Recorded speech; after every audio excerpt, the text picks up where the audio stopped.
Hey internets, it's Jake from Mini Terrain Domain, and this is Dawnbringers, The Ghost of Saltmarsh, Season 3, Episode 15, A Crimson Feather. Welcome everybody to Thursday night, where all of us get together and play some D&D, and that's what we're going to do. I don't know why, I can't remember how to do the intro. It's because I'm trying to do two things at once. There we go. Hello, everybody. Specifically, hello, Scotty, V, Megan, and Ted. I'm so happy that we're playing. It's Thursday. Thursdays are always a good time when you can get together with your friends and play some D&D. And I don't know about you, but I had a busy day that was spent not playing D&D. So I'm looking forward to the next couple hours. And hello, people out there in chat and watching us. Welcome. We hope you enjoy our game. Couple of quick announcements as per usual. And most of these you can throw a keyword in the chat to get links and information about, such as !Jasper, which will take you to the Jasper's Game Day direct donation page. Jasper's Game Day is a local Michigan-based charity organization founded by Fenway, the teen DM, but it is a national organization at this point, where, you know, fundraising events pop up all over the country, raising money to raise awareness and help prevent suicide through tabletop gaming. Any money that is raised goes to benefit crisis centers around the country, and you can donate at that direct link by typing !Jasper in the chat like I just did. To that same end, I have partnered with Initiative Coffee Company and their Help Action to bring you Metade Roast Coffee, a medium Brazilian and Peruvian roast coffee that is absolutely delicious. I love it. I'm all out of it, and I need to order some more of it. And when I do, I know that $3 of the purchase of a 12-ounce bag of that coffee will go to benefit Jasper's Game Day and those previously mentioned crisis centers. On that same note, we're talking about the purpose of this charity and why we partner with them and mention them every time is because mental health is important. I think it's very important. Many of us are advocates for mental health, and it's the D&D community as a whole is very welcoming and very positive in support of that. And it's because everybody, we know that you matter, even if you don't think so. If you're struggling with feeling like you belong somewhere or you matter, know that you matter to someone somewhere, and there are people, including us, that care about you. But if you're struggling, there is professional help available to you out there. Do not be afraid ever to reach out and use those resources. Our friend Cajun Kevin has just dropped the keyword !help in the chat. You can type that at any time during our stream, and you will bring up these numbers. Trained professionals are waiting to talk to you in the United States at the National Suicide Hotline at 1-800-273-TALK. That's 1-800-273-8255. Or you can text 741-741. In Canada, you can text the word connect for English or parlay for French to 686-868, or you can call the toll-free number 24 hours a day, 7 days a week, available in either English or French, 1-833-456-4566. Again, never be afraid to reach out and get that kind of help. Those people, that's what their job is. They are there to help you and get you on the right path. So please use those resources if you need to. Two final announcements. One, is !merch. That is me shilling for a moment for Mini Terrain Domain and Dawnbringer swag. Right now I'm wearing a Mini Terrain Domain logo shirt that I got from that store. There are Dawnbringer shirts. There is our improvised ham shirt, Ham or Die. There's Troll to Personality and Waterdeep Dragon Heist shirts for our various campaigns, and a couple other fun designs that I've done, such as the Bardic College Be Inspired one, and several others. And I don't blame you if you don't go there now and you're holding out, because I am going to be participating in the Black Friday through Cyber Monday sale. There will be a code that we will be dropping during the stream. In fact, you know what? Because I like you, right now, you can actually use the Black Friday and Cyber Monday discount code CYBER20. I'll put it in the chat, all caps, CYBER20. And if you order anything on the Mini Terrain Domain Teespring store through that link and put in the CYBER20 code, you will get 20% off of your order. And that's actually valid through Cyber Monday. So take advantage of that. I think Cyber Monday is December 2nd or 3rd, something like that. But yeah, check it out. And there's lots of great stuff there. Thank you to Tamiko, who has just resubscribed for 10 months, 7-month streak, which means y'all get another domain die. You're up to 117 domain dice. And I was showing everybody earlier, I have now reset or included additional graphics. We can take domain dice up to 155. I figure that's a good safe number. It's going to take a while to get up there. It took us a while to get to 100. I'm not throwing any gauntlets or any challenges for anybody to get us to 155 domain dice. But I'm just saying, if you wanted to, we can accommodate it.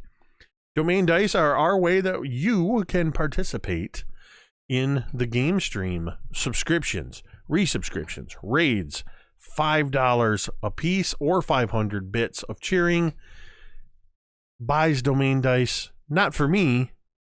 That would be crazy. But for them to use during the game, to re-roll d20s, to get special healing, to save from failed death saving throws, or to get the ultimate patron's blessing, a super crit, turning a hit into an automatic double max damage crit. So consider that while you're watching the stream. All right. The last one, D&D Beyond. Thank you so much for giving us the power of insider access. I run all of my D&D campaigns using D&D Beyond. Even now I'm using it to read the new Eberron book that came out, and I was just checking out the most recent Rick and Morty versus Dungeons and Dragons versus Rick and Morty. So be sure to check that out on D&D Beyond. Wubba lubba dub dub. I was slowing down because I was debating trying to do a Rick Sanchez impression. But I'm going to save you all from that. I already got a weird look from Megan for that. Wubba lubba dub dub. And if you all will turn your heads very carefully to the right or left, depending on where your chat bar is, you may see a wild Erasmus Expeditions, better known as Talmud, in the chat. He's not here, so Cantriel has to behave herself. She's got nobody to mess around with. Or rather, I should say V. All right, let's play some D&D.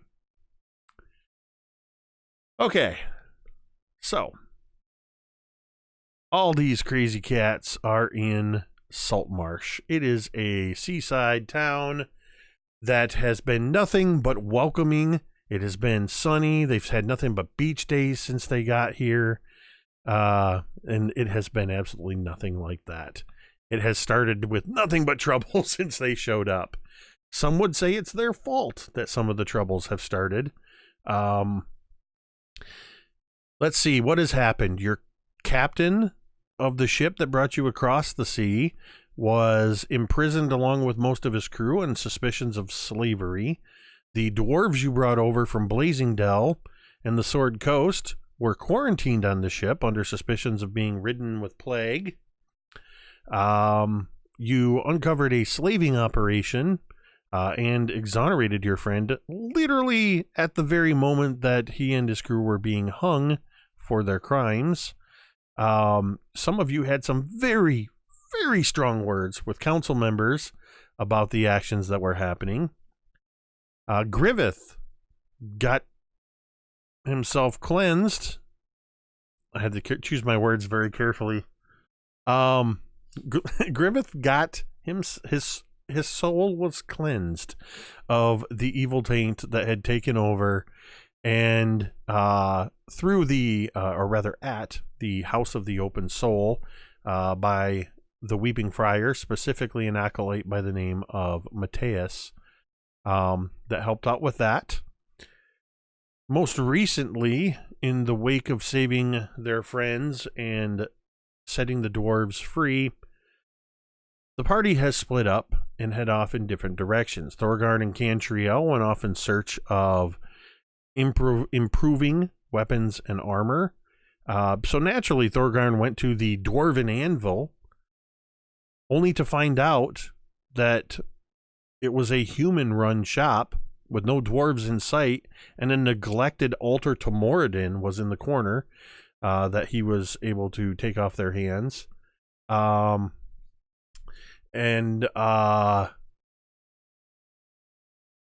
Cantriel and Thorgarn ultimately wound up meeting up with a tiefling by the name of Captain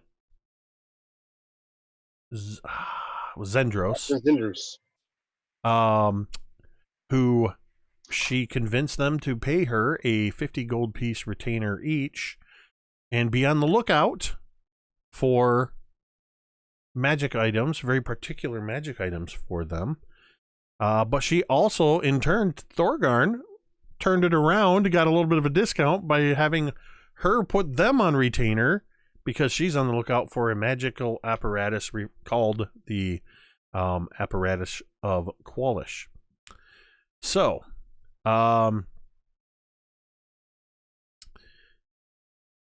Talmud and Fig went off in search of answers. They went to the fishmonger along the seashore and found a burly woman there who they found and asked a few questions of, and they were looking for somebody with nimble fingers. As Fig was looking to open his head and see what was inside, a urchin led them through the streets of Saltmarsh and to the Sharkfin Bridge, a bridge completely covered with shacks and dwellings and shops, where they met up with an individual called the Raven. The Raven proved true to his reputation, very deft with his fingers, where he succeeded in opening, with the aid of the diagrams that Fig provided, succeeded in opening Fig's face, revealing the magical and perhaps mundane inner workings of what appears to be Fig's brain, a massive blue sapphire gem with 6 diamonds orbiting inside.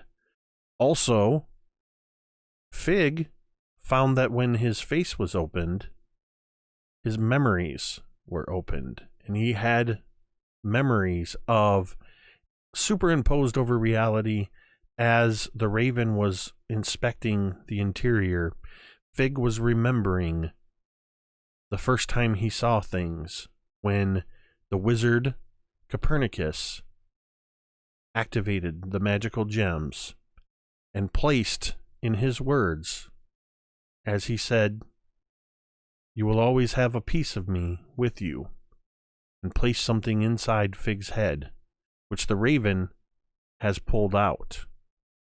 That being a copper dragon scale engraved with Copernicus's sigil, a C and an E interlocked for Copernicus. I keep wanting to say Eberron, and it's not. It's Eberron, right? It's Everrun. Everrun. Yep. Meanwhile, Griveth had wandered off in search of people to help and whatever else he got himself up to, and we'll find that out in a moment as we return to the Ghosts of Saltmarsh and the further adventures of the Dawnbringers. So, as Fig and Talmud have made this discovery, and Cantriel and Thorgarn have bid a farewell to Captain Zendros, what exactly during these few hours would Griveth have been up to in town? What would you have been seeking? I think Griveth was trying to find out people who maybe were we end up helping the rich and the people who have power and that kind of thing, but he wants to see if he could find anybody who like needed help, who couldn't afford our services, or there was some injustice going on maybe that he could address. Okay. And just generally meet people and be friendly. And by the way, you all may have noticed that I sent you a map in our chat. That, now granted, there's nothing annotated on there, but you guys have been moving around the town enough that you can at least have access to that map and get a general idea of which direction you want to go and where you want to go. So, for instance, if you look off to the left of the map, you'll see that there is a large kind of, I don't know, below the fold, I guess, below the river, Kingfisher River, there's that plowed field. And then there's a crossroads with a sort of grayish building. That is the jail where you met Eleander Firebrand,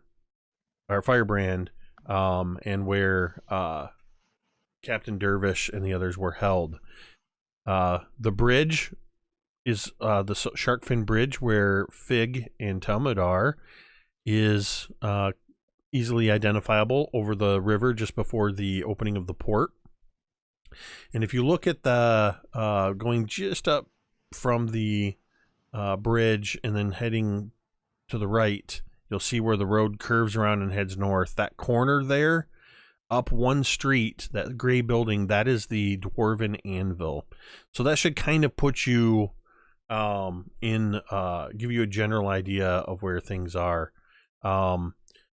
The jail, across from the jail, that building there with the brown roof, is the Wicker Goat, where you had bought some rounds for the dwarves. So that should give you some good reference points. Griveth, where would you head to find people? Would you talk to fisher folk? Would you talk to shopkeepers? There's the temple where you were cured. There's a variety of places in town. There's a few Saltmarsh guards, the Saltmarsh regulars around town. What type of person would you specifically seek out? How do people react to me? I mean, I'm this enormous guy, fully armored, enormous guy, bristling with weapons. I mean, how do people generally react to me? You are getting the same reaction that the rest of the Dawnbringers have been getting since the crowd dispersed after you saved Dervish and crew from the hanging. The town is a town divided. The traditionalists tend to scoff at you. They give you dirty looks. If you get a sense you're walking by a traditionalist shop, if you walk by and a door is closed, older men and women, sometimes children, looking out from windows above some of these buildings will just either stare down at you or close their shutters as you walk by. But For every person that flips you the bird or spits on the ground in your general direction, there are additional people that offer you a cheery hello, that smile and wave, that move out of your way as you're walking through, because you are a very imposing figure. Even some of the guards, you find some of them stare coolly at you, and others give you a nod and a smile. People know who the Dawnbringers are in town by now, if not by name, by reputation. And so you see this split throughout town, and it seems to be a pretty equal split right now. Those people that will talk to me, the Dawnbringers have always had a concern about, because we come from a different land. We come from a land of, kind of like city states and independent municipalities, and now this land is ruled by a king, and we've always had kind of concerns about that. How do the people feel about their king?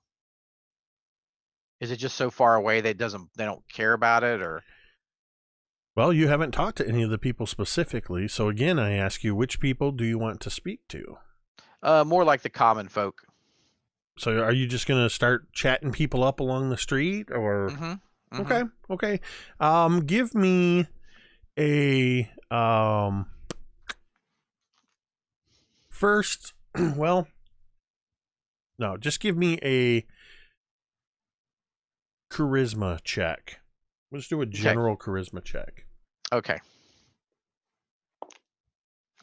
10. But I think I'm gonna use a domain die and reroll. Are you sure you don't have a lot of those? We only have 117, Scotty. Save them. Okay, that's better. 15. As a reminder, I think we had agreed previously to an alteration to the rules that does allow you, at your discretion, instead of rolling once and taking the new roll, you can keep spending domain dice as long as you have them. Oh, okay. Since All we right. have so many, I see that. Yeah, See what you have a ton. All right, so what's the new roll? 15. Okay. So let's see. Ooh.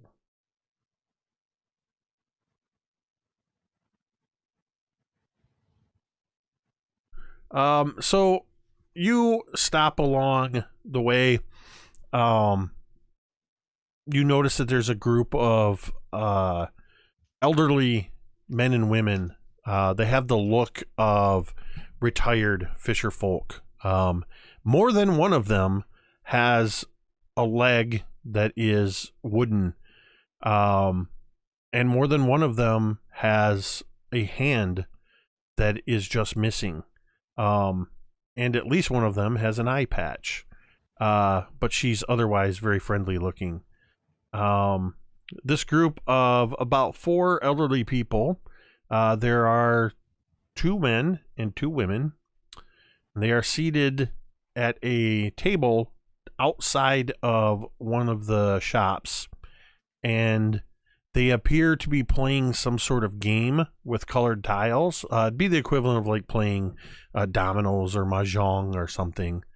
And surprisingly, seeing that these are much older folk, having probably been here for a very long time and having endured the fishing life, you would almost expect that these would be traditionalists, holding the traditional views and be hostile towards you. However, they're all very welcoming to you. They give you a friendly wave. They stop their game as you come by their table. And one of them looks up at you. Ah, you're one of those newcomers to town, I see. Yes. Making quite a bit of a stir since you've arrived in town. Yeah, I think we've hopefully upset the status quo for the better. I couldn't help but notice your group has a lot of injuries. Do you belong to some group that fishing accidents or? These are not what we would call injuries these days. Each one of these is a story. And believe me, these stories have grown over the years. I can imagine. I know someone in particular who would probably enjoy hearing these stories. Indeed. Is that She tells you? a lot of her own stories. No, we are not a part of any particular group other than we're all retired fisher folk and we enjoy still sitting out and smelling the fresh salt air. The woman with the eye patch says, "We had to sit out here. It's the only way Jebediah's breaking wind will pass. You don't want to be inside when he's doing that." Well, that's totally understandable. I was wondering if you teach me your game. It looks fun.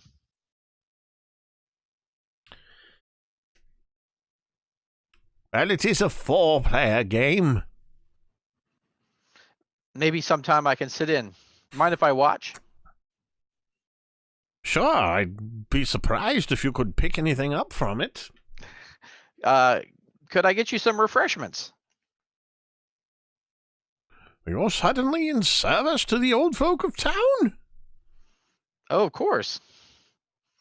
You seem a bit overdressed to be playing the part of barmaid. I am a bit overdressed. War is my trade, but I like to spread peace wherever I can. War? I prefer peace. I've had my fill of war. You come at the behest of the King of Kaeland? King Embertoss Scotty, I think they say his name is. Oh, don't act like you don't know what his name is.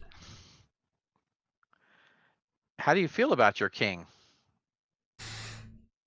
Well, he's not exactly our king yet, but he's making it so. If he becomes our king fully, then so be it. Do I feel that they're like uncomfortable talking about it, or they're just fine to be open with it? Give me an insight check. All right. 12. They don't seem to mind at all. Look, the fourth gentleman, or fourth person speaks up, a woman. She says, "Look, you don't get to be as old as we are without having seen leaders come and go. New kings are always rising and falling, empires are rising and being toppled, and yet we sit here in the Saltmarsh, and every few years the city grows a bit, a king throws some gold at it, or in this case throws some dwarves digging in a hole, they bring out a bit of silver or gold, the town grows a bit more.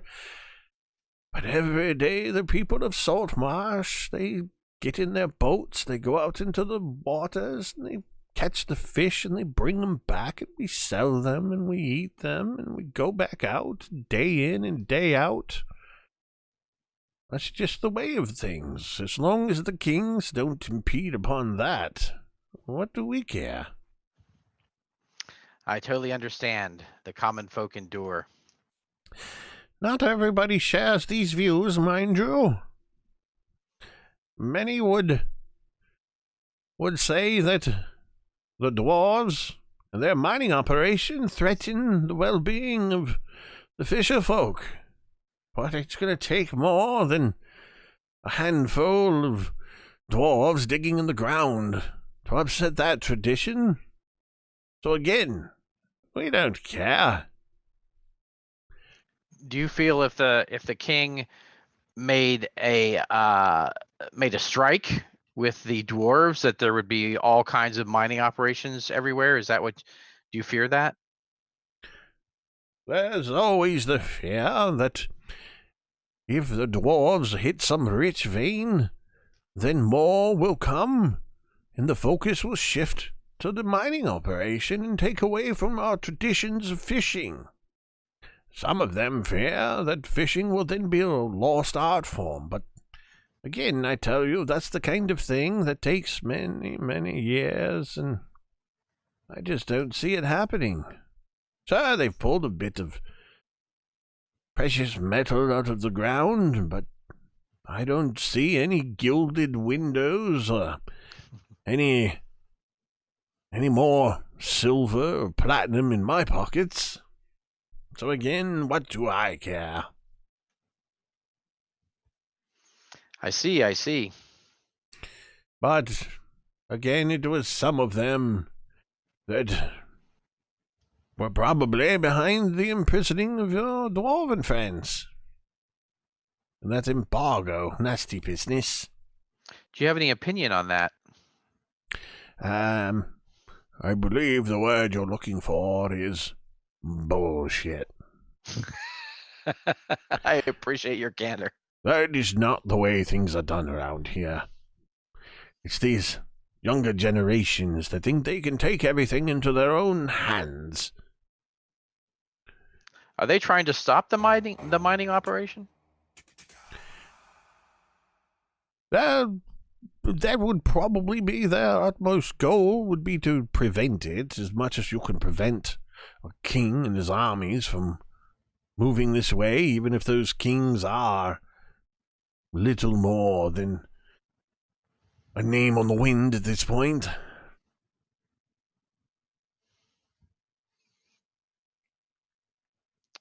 Well, thank you for your talk. I'm going to move on, and I'll bring you back your snacks and refreshments.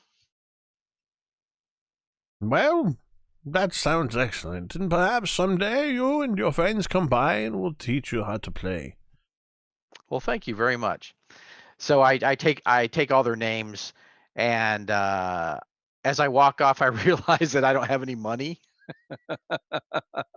So I'm gonna have to go find one of the other Dawnbringers and get money from, because I'm not the one that keeps any money. I always give it out, or I don't even pick it up. Hey, can I use a domain die to say that at some point in time I slipped him a few gold pieces? Just I think we had specified in the last session that Thorgarn had divvied up the treasure amongst everybody. I forget what the share was, but that's not my responsibility. That's yours. Right. Okay, cool. So you do have money, and I think it's Okay, a fairly large amount of money. Okay. I Yeah, I believe it realize, was I just 1,500. haven't had a chance to donate it yet. So. 1,529 was Okay. the split per person. Okay. Did you just say I haven't had a chance to donate it all yet? Yeah. So I still have quite a bit of money.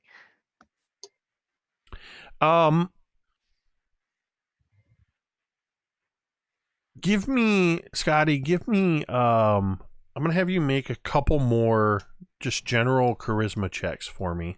Mm-hmm. Okay, one is 18. Okay. And another is 15.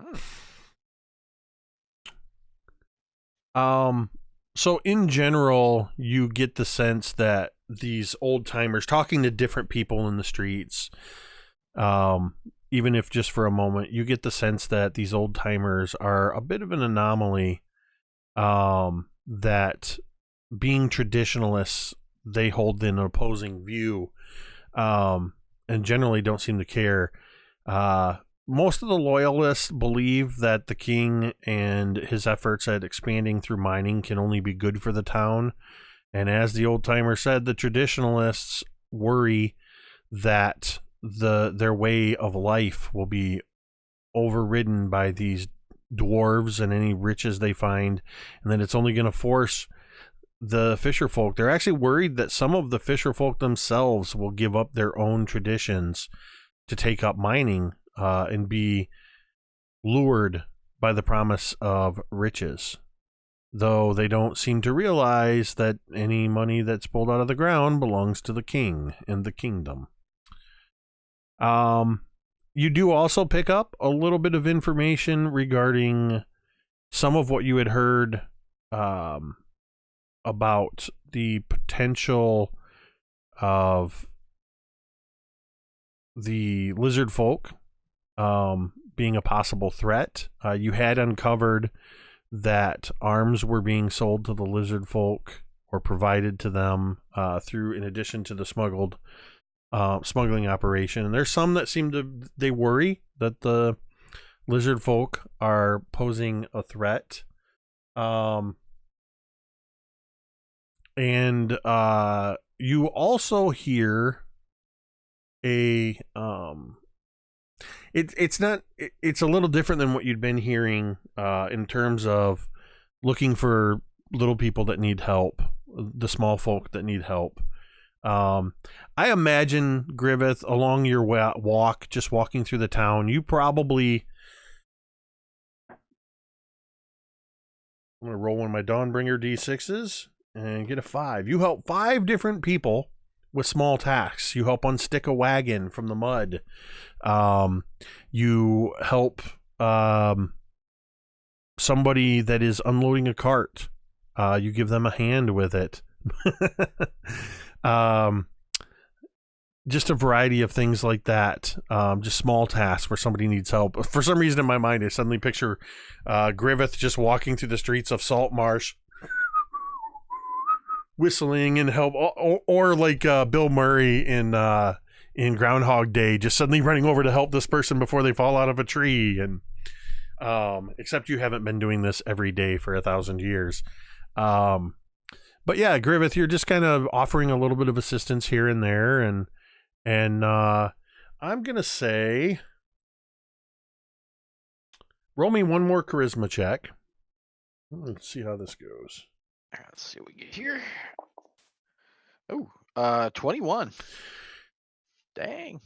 You, one of the people that you help, you just rushed in to help them, and they accepted your help as they were struggling. It was probably the person that was struggling with their cart that was stuck. And you show up and just start pushing on the cart, and it breaks loose, and they come around the cart to say, "Oh, I wasn't sure if I was ever going to get that thing unstuck." As he sees you. Glad you to realize help, this is one of the traditionalists. This is one of the traditionalists that he seems momentarily caught as he kind of looks around. Well, thank you anyway. And he holds out his hand. Glad to help. And he gives you a very quick, gruff handshake. Doesn't stick around to have any small talk. As he gets his wagon moving, he does stop to look back at you and continue on his way. You do, though, besides all of this, the small folk that you help, you do learn that there is a guild of mariners in town that has posted searching for they're looking for somebody to take up a job that they have to help them establish a lighthouse on an island not far off the coast. And it says to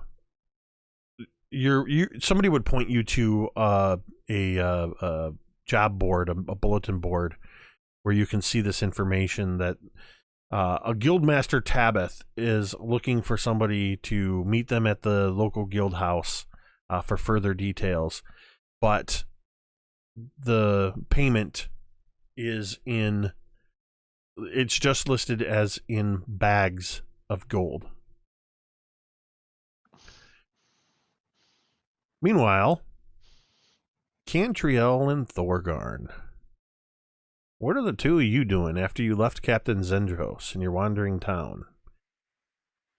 So is there anything else that you wanted to look at, examine, shop, do? Well, I mean, we have that lovely new captain helping us out with really more of what I had in mind. So once we hear back from them, hopefully that's more of a lead. Aye, but I mean, she seemed trustworthy and all, but she also didn't seem like it was immediately forthcoming. just my type. I was hoping to catch someone at the Wicker Goat later on. Other than that, I didn't have anything planned. What about you? Well, I mean, got to go back to the anvil tomorrow and talk to the mother, and I'd really like to find out more about who it was that owned this shrine or set up this shrine. You know, I don't know if the story is of interest to you, but it certainly is to me. Well, I'm certainly intrigued, at least by this figure of mother. She sounds rather interesting. Do we want to go find out what Talmud and Fig are up to, or do we want to wander and see what we see? Well, do you want to keep carrying that shrine around and put it in your pack, or would you want to go back to the ship and sort of stash it away? Or we can go back to the house, I suppose, if you wanted to put it there. I mean, the house is a couple miles away, and it's just a cloth, some candles, and I got the anvil. You said it's only like this big, right, Jake? It's a 5-pound anvil. Oh, okay. Yeah, it was a small shrine. So I mean, no, it's not all that much more than what I'm used to carrying. So I'd rather hold on to it rather than let it fall to the wayside, if you will. All right. Well, then let's see if we can find Talmud and Fig and see if they had any luck with Fig's history lesson. So, do you happen to see which way they went?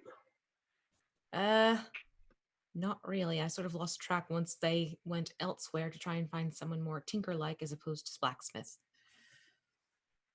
Well, I don't think that either Fig or Talmud is going to get lost in a crowd, so we could ask. That's a good point, especially if we ask the right people, especially the ones who don't seem to like us. They pay more attention to us than the ones who do. Well, there is that. You're certainly more personable than I if you want to spot somebody that seems to be giving us a smile as opposed to a glare. I certainly can try. We'll see if we have any luck. All right, so I'll look around and see if there's a more friendly visage as opposed to a sneering one. All right, I'm just trying to figure out where exactly you guys are. Where the blacksmiths was, right? Well, you had headed out. Yeah, that's right, because you would run into Captain Sandros outside. Pretty much right outside, yeah. Outside, she was leaning against the building and just sort of had overheard that you were looking for stuff. So yeah, you're right in that area. All right, so even though she claims that she wasn't dropping any eaves. Right. I swear I weren't dropping no eaves. You don't turn me into anything unnatural. Well. Okay. Go ahead and give me a investigation check. Okay. That's going to be a 23. All right. You see more of the activity seems to be bustling up the street in the direction of the bridge. And as you are making your way along the street and just seeing a lot of the people you see seem to be very actively moving from here to there. And again, the same mixed bag of acceptance or derision. And you get up the street a little ways. You actually end up going past where the council hall was, that big gray building that's further up the street to the left of the anvil. And you see next to it is this building that you had previously seen. It's an inn and tavern called the Snapping Line. That is the one that's built from planks and hulls of several decommissioned fishing ships. It looks almost like these several ships were just thrown in a heap, but you can see that everything is sort of tied together. It has a very much a nautical theme, almost so much so that it looks like it wouldn't be out of place on a strip in Clearwater, Florida, like a themed fishing restaurant. And it, of course, is very strongly scented of fish. It gets very strong in this area. Almost as if you were back over by where the fishmongers were. But you see that there is a young woman who looks to be she's a human woman, very tanned. Her hair is pulled up into a loose bun, pulling it up off of her neck. She wears a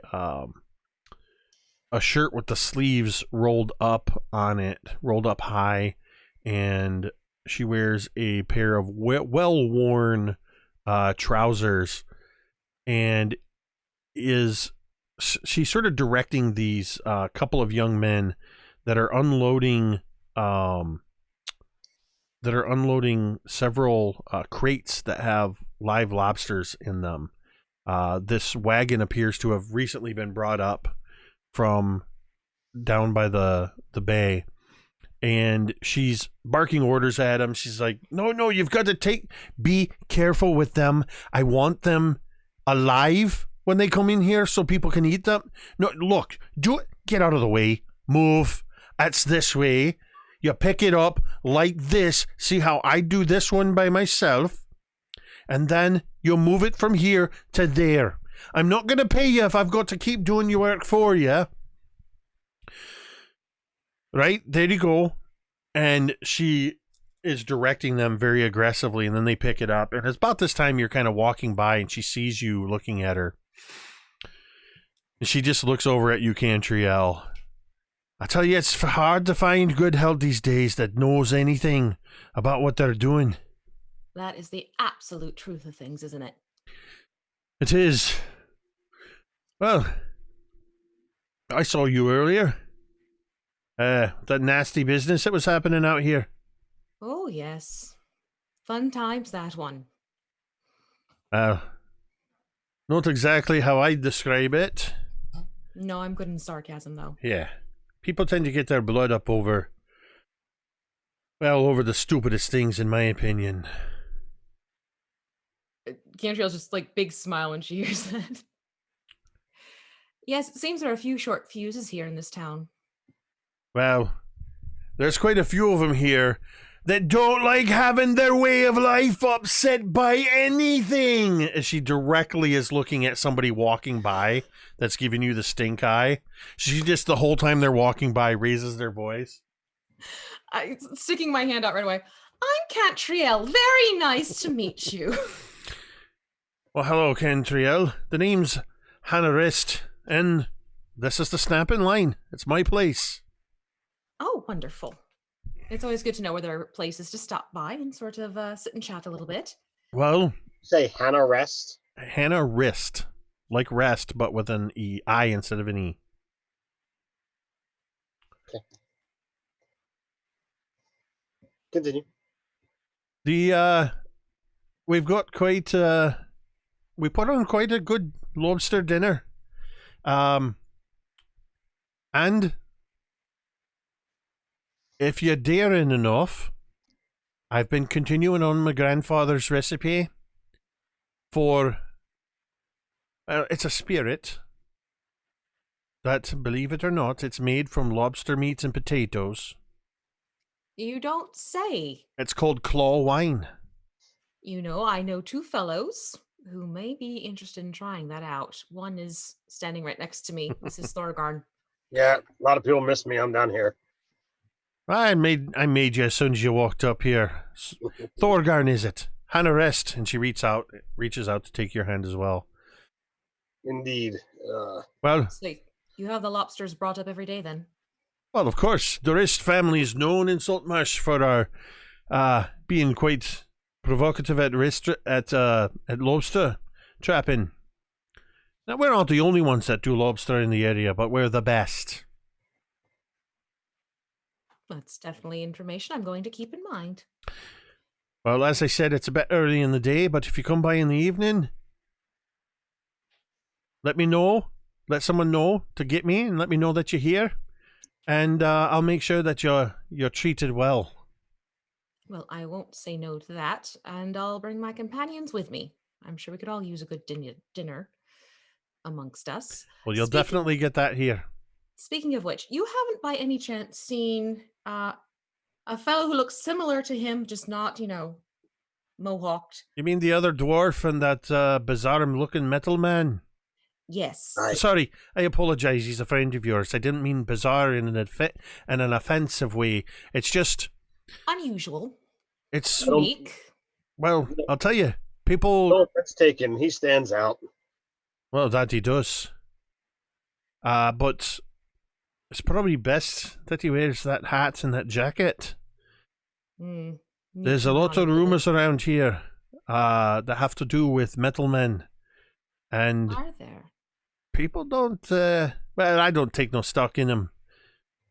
But a lot of people believe that there's a ship of metal with no sails, with a crew of all metal men sailing out on the sea, and if you're not careful, it'll destroy your ship and turn you into a metal man.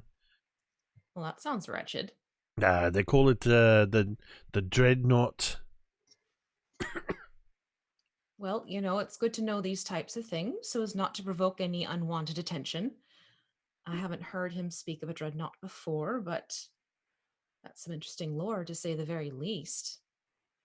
I wouldn't be surprised if he's not talked of it. None of you seem to be from here, and it's more of a local legend. Is it one that's always been around, or one that's sort of developed recently? Well, I've been hearing it since I was just a wee girl. And that's been, well, I'm 24, so it's been around at least that long. Cantriel just sort of looks down at Thorgarn and grins a little bit, because it's back to the whole been a while, and we're kind of like, that's a minute, sweetheart. But yes, I did see your other dwarf friend and your metal man. A while back, they were headed towards the bridge. All right. I guess we could always move it back there, Thorgarn, and see if maybe we encounter them there. Well, we just continue the search. If we look hard enough and talk to the right people, I'm certain we'll be able to find them. Yes, here's to hoping. Well, Miss Hannah, quite a pleasure to meet you. I will certainly be back to try that claw wine. Well, I hope to see you later, Cantriel and Thorgarn, and I hope you do bring your friends. Thank you. No, look, I said not to bring 2 crates at once. You're going to crush them. If you crush them, you're eating them. And then she just kind of gives you what are you going to do? And gets right back to ordering these young men around that are doing such a crappy job of moving her lobsters. I very much like that one. She's pretty amusing. All right. I would like to learn more about this ship she's talking about. If we're going to spend some time here. A little curious, though, isn't it? A ship full of metal creatures, no sails. I'm not so sure about the whole rumor part about them capturing you and turning you into metal, but I've heard of places that do something along those lines, but I don't think it's anywhere near here. Well, I know that they can turn you into undead, but I don't know of anything that can turn your skin to anything but rock. Well, we'll mention it to Fig, see if maybe it might jog his memory a bit. Speaking of Fig and his memory, Fig, you are now sitting up on that wooden table that the Raven had set up. Talmud is looking at you with a mixture of awe and concern. Your faceplates have closed. The memory of Copernicus and the dragon scale and everything you experienced persists. You also now know how to voluntarily open your head with just a thought, which is a phrase that only happens in D&D. You now know how to voluntarily open your head.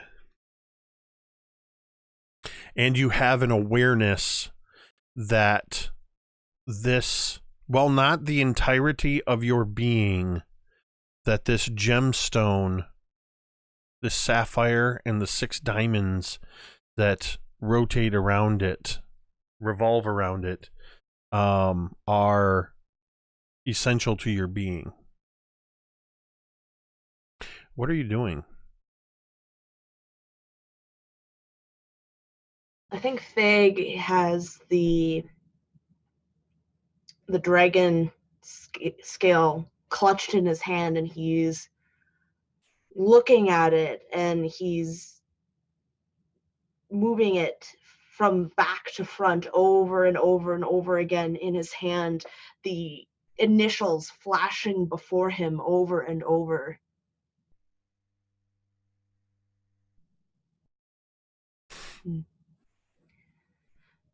He turns to the raven.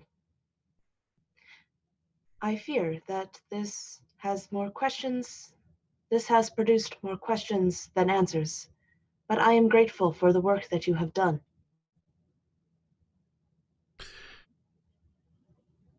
I would appreciate it if you don't tell anybody about what I've done for you. Don't tell them it was me. He's looking at you with that one good eye. The other eye is white. And that raven sits on his shoulder. It also has a white eye, one of which it's opposite of the one that he has. And they're both looking at you. His look is one of nervousness, his eye flitting to the dragon scale in your hand.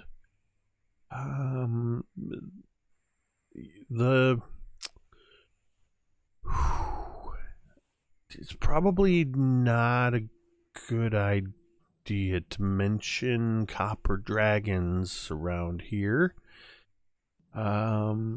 So yeah, just kind of maybe don't go flashing that around. Why is that? I know very little of the lore behind copper dragons. Well, it's well, dragons, to be sure, are not something to be trifled with, I guess. But, well, a long time ago, according to the stories and of all the legends that have been passed around and the tall tales and the stories in this region, this story has always been a common thread that runs through.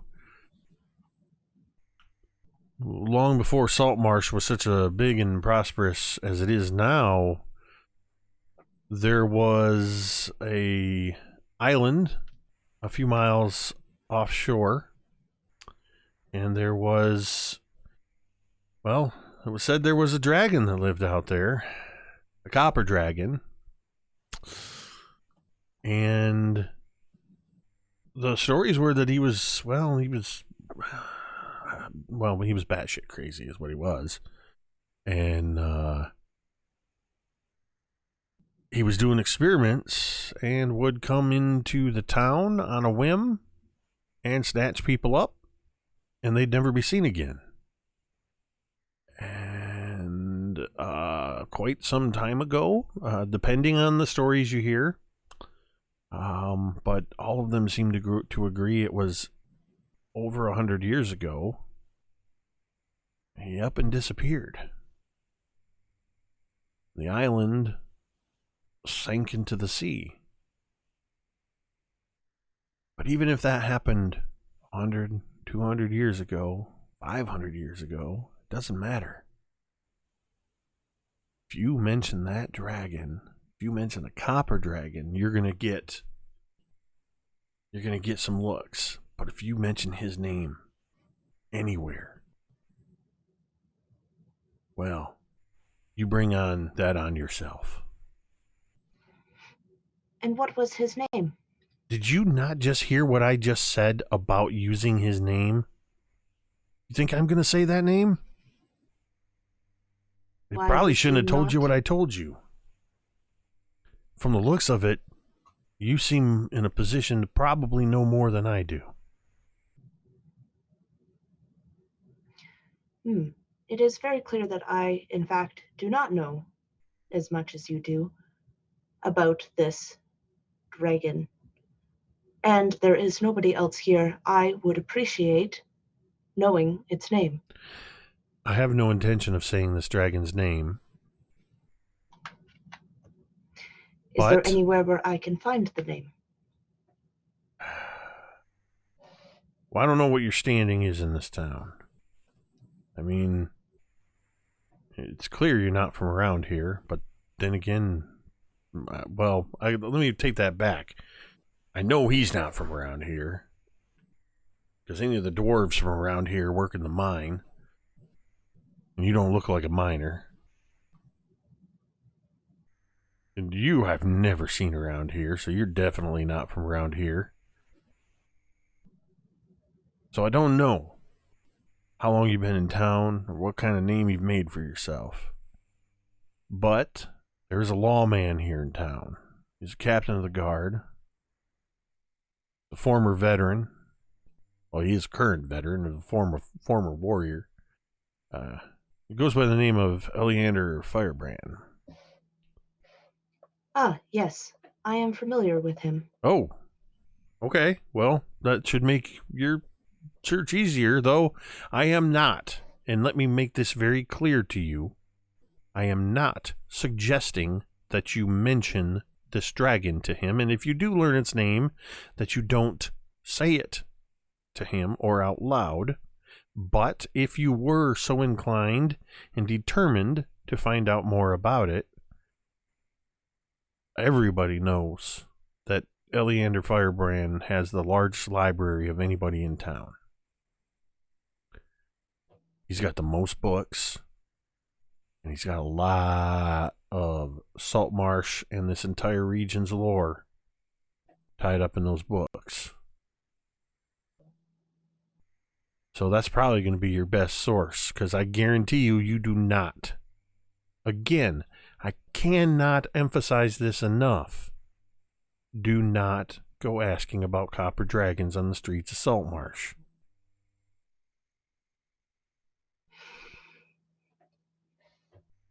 Superstitions and customs of humans are very odd, but I will respect this.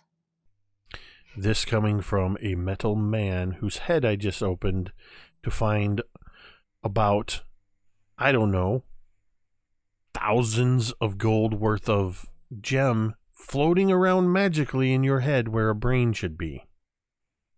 And yes, you think that our seems quite traditions are logical. odd. All right, well, Yes. You and your friend need to get going. And when you walk out of here and get back on the bridge, please immediately forget where the Raven lives.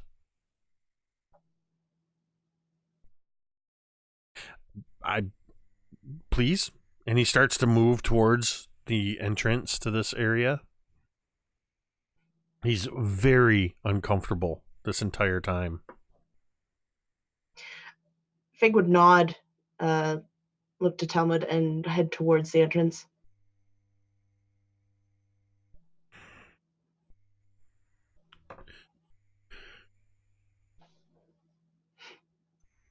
Talmud has been watching the entire time, just his eyes going back and forth, and he just has this look of concern when he says, "We should probably go, Feg. like he says.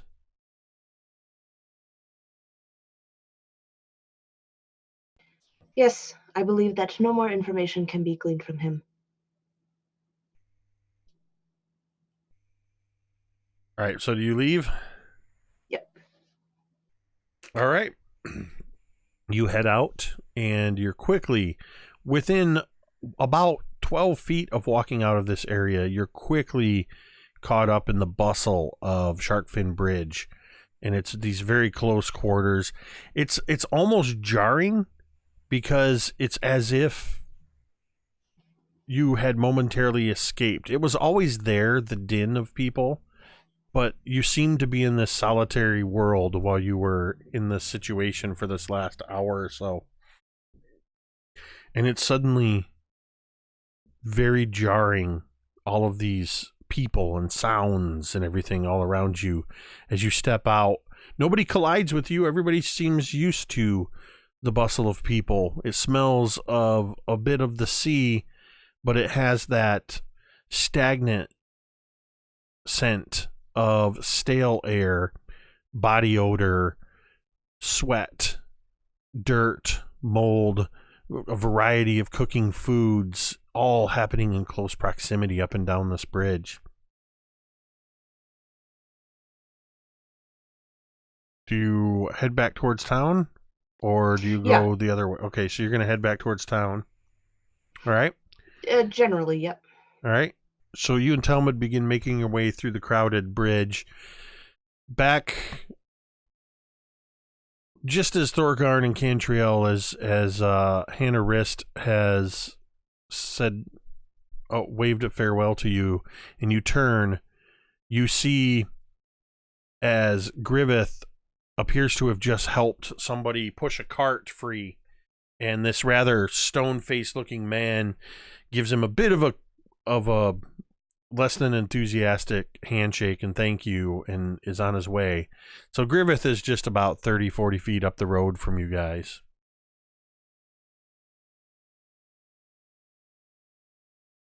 Right. Well, there's one. So I'll, give a excuse me, give a shout out in his direction. Dawnbringers! Fig, as you emerge from the Sharkfin Bridge and come out into the actual fresh air, though it still smells of fish and whatnot, you hear just up around the bend, you hear the unmistakable voice of Griveth as he, in a cheerful way, shouts out, "Dawnbringers!" As Griveth is heading towards you, and Fig and Talmud are making their way towards you as well. And Griveth, from your vantage point, you actually can see Fig and Talmud. It's almost like you're standing at this place where the road curves, and you look this way and you see Fig and Talmud, and you look this way and you see Cantriel and Thorgarn, and that's when you're like, Dawnbringers! All of your friends are back together after a couple hours. You've only been apart for a couple hours. It weirdly feels like a couple weeks, doesn't it? Cantriel, as Thorgarn gives a wave to Griveth and starts to kind of walk that way, you feel, as you're moving past the space between two buildings, you notice a shadow move in between them. And then you see it again. You turn and you see a figure in between the buildings. A familiar looking figure. Roland, the cook.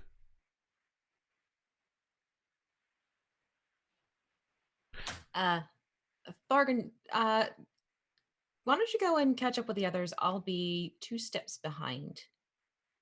Right? Okay. And then I'll scoot over to where I'm seeing Roland's shadow. All right. And I'm not going to lie, this is going to be one of those rare times where I actually do not remember what Roland's voice was. It was a softer English accent. Okay, I couldn't remember. I knew he wasn't an over-characterized character, but I was like, I don't remember Roland's voice at all because it's been a while since you talked to him. But so you head into the alley? Yes.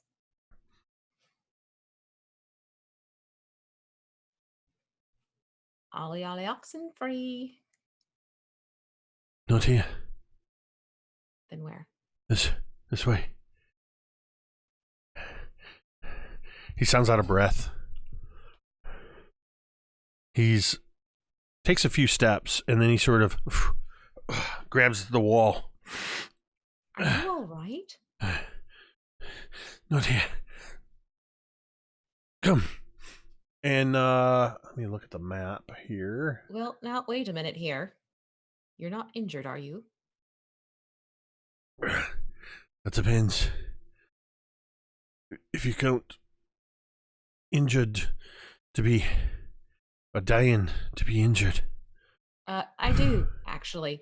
I'm gonna cast Tiny Hut. You're gonna cast Lehman's Tiny Hut. Mm-hmm. Right in the alley between the buildings? Yeah, because no one's gonna see it. All right. If he's saying he's dying, she's gonna want to act quickly and not walk too far. Okay. I'll say that you're far enough between buildings that let me check something real quick. Need to do this.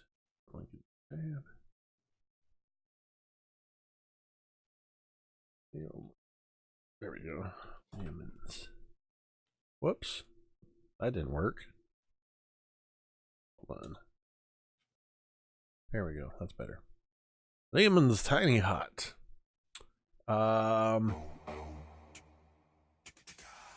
I'm looking that up, thank you Gamers Theater for the 13-month resubscription, earning another domain die. And I mentioned in the chat, but thank you to Mr. Longhammer who subscribed during the Griveth conversation with the old people. Specifically subscribed because of the old guy's comment of that it was BS. All right. 10-foot radius, a mobile dome of force brings into this, so it's 20 feet.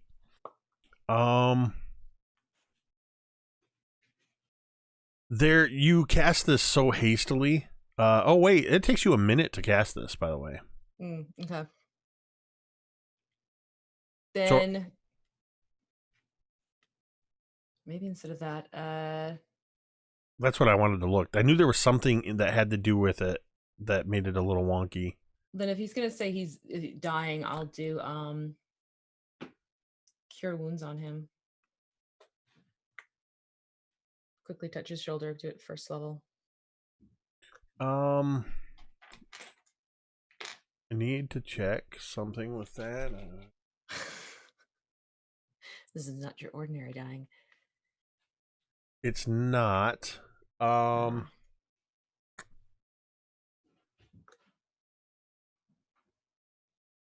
So you cast Cure Wounds on him, and let me find it. So you cast this on him. You sort of catch his shoulder or his elbow or something as he's leaned against the wall. And you, as you do this, he gives a sharp intake. Oh, okay. That took a bit off the edges, but you smell a sickly sweet odor coming from him. You smell the strong body odor. You smell the sweat. You smell the grime, and you smell this sickly sweet odor.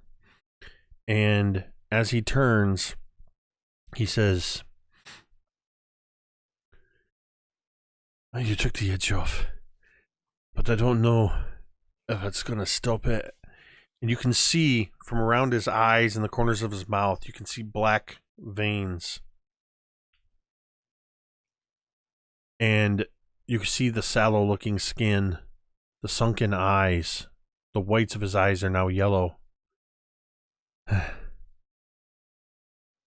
That was this that did it. And he reaches into his cloak, into a pocket, pulls out a dirty cloth, turns, leans so his shoulders are against the wall. He's very clearly holding himself up, struggling. He unwraps a corner, then another corner, and in the palm of his hand, in this grimy rag, is a dart with a golden tip and a crimson feather. And that is where we're going to take our break. Oh dear. All right. Whew. Okay, yeah. We're going to go ahead and take a 10-minute break. Refresh drinks, bio break. In my case, the strong winds have apparently knocked my pilot light out, so I'm going to go light my pilot on my furnace again. The joys of Michigan as winter approaches.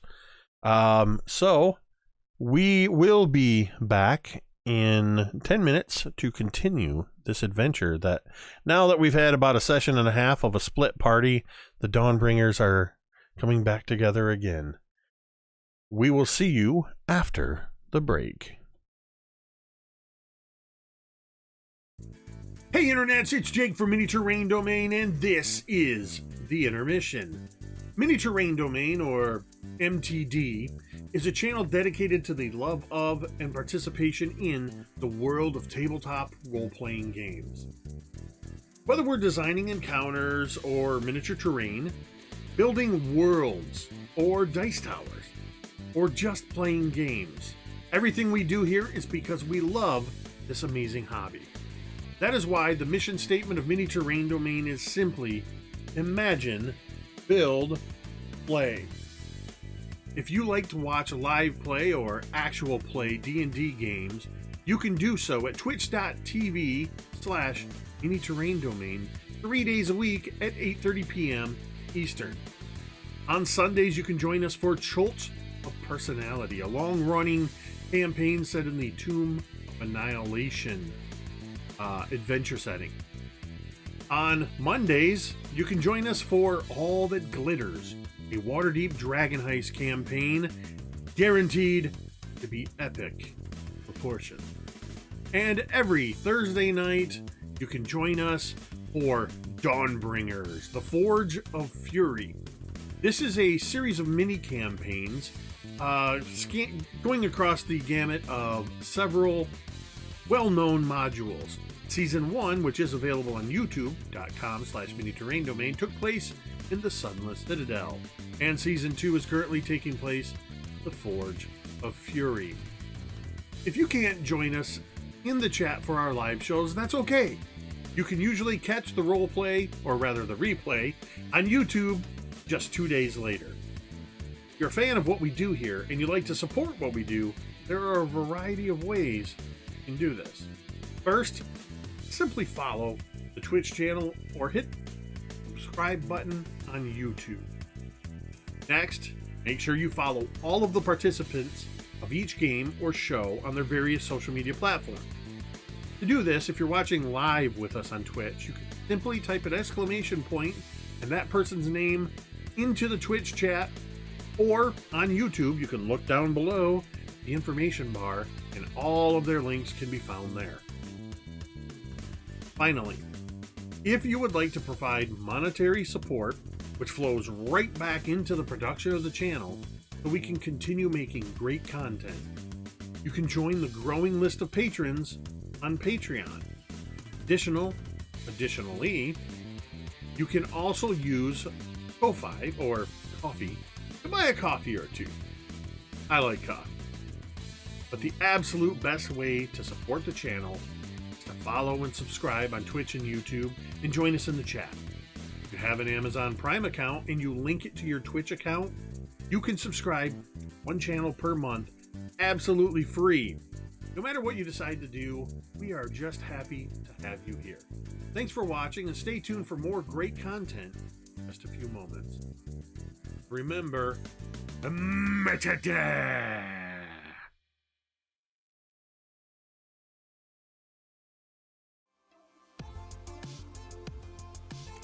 Hi everyone, I'm V and I have the YouTube channel, The Crafting Muse. Please be sure to go over there and check it out if you too would like to learn how to make some tabletop terrain, paint miniatures, as well as some game accessories. I'm always happy to have new subscribers over there.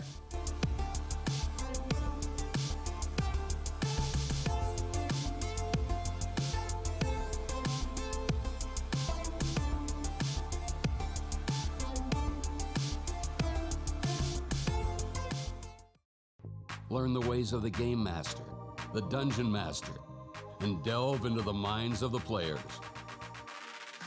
If you're looking for adventure, excitement, thrills, and a dice-rolling good time, grab the modules each month and play the campaign with your gaming group with quest givers DM Scotty and DMG. They're taking you on an epic journey through the role-playing experience every Friday. You're sure to get hooked on adventure. And we really liked the idea of creating adventures together, so we thought that'd be a lot of fun to share with you guys. I didn't think this kind of stuff would come out of my brain. We are quest givers, and I'll see you in the next video. Adventure Mixtape, a music and adventure anthology, is a collection of 4 adventures for the 5th edition of the world's most popular role-playing game. The adventures are setting neutral and meant to be seamlessly dropped into any world that has a large seaside city and a jungle environment. With a bit of adaptation, the environments could be changed to suit any group. In Treaty of the Tiger King by Kelsey Dion of the Arcane Library, a distant king arrives at the city to negotiate the peaceful end of a war, but the mercenary guild has other insidious plans for him. Will the players be able to thwart assassination attempts against King Rami and help him negotiate circles of social intrigue in order to finally end the war?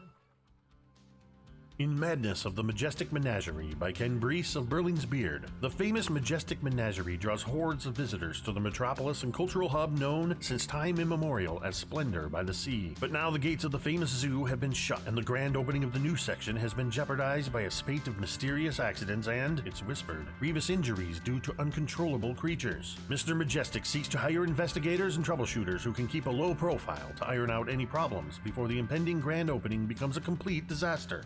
Do you have what it takes to uncover what's driving the madness that's befallen the Majestic Menagerie? In The Infernal Collection by Sharon Biswas, when an influential fashion designer is found dead days before a major fashion show, heroes are called in to solve the mystery, prevent any further destruction, and help the fashion house prepare for the show. Gorillas in Their Midst by Jacob W. Norman of Mini Terrain Domain is a pulp action adventure wrought with perilous challenges and high possibility of death. But what is adventure without danger? Of course, there is the lure of vast piles of unclaimed treasure and the accompanying fame that await those intrepid adventurers who would defy the odds and plunge into the heart of darkness. In this adventure, the characters will face raging river rapids, wicked waterfalls, poisonous plants, venomous vines, sinking sands, treacherous traps, and the vicious jungle demon itself, Awakane Gori. Grab your satchels, fedoras, and bullwhips. Adventure awaits. The Adventure Mixtape also comes with 4 original songs inspired by and written for the heroic adventures herein. This collection of music and story is something unique. We had no better word for it than mixtape. If you ever received a cassette, CD, or digital playlist curated to take you on a memorable journey, then you'll recognize what you find inside this volume.